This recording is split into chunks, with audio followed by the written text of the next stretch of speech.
উমরা পালনের পর চুল কত নিয়মে কাটতে হয়? আমরা যতটুকু জানি সমস্ত মাথার চুল কাটতে হয়, কিন্তু সৌদি আরবের প্রায় লোক উমরা করার পর মাথার ৩-৪ জায়গা থেকে একটু একটু করে সামান্য চুলের অংশ কাটে। তারা বলে চুল কাটা হয়ে যাবে। এ বিষয়ে চুল কাটার বিধান কি? ভাইরা আমার, এটা ঠিক যে উমরা করার পর সাফা মারোয়া পাহাড়ের সাই করার পর মারোয়া পাহাড়ের উপরে কেচি নিয়ে কিছু পোলাপাইন দাঁড়ায় থাকে, সেখানে মাথার এখান থেকে একটু সামান্য সামান্য কেটে দেয়।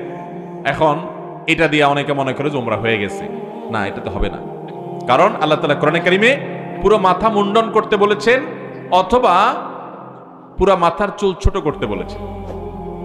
ওয়ামুকাসসিরিনা লা তাখাফুন, যারা পুরো মাথার চুল ছোট করছে তাদেরকে বলছে তাদের ভয় নাই, হয়ে যাবে।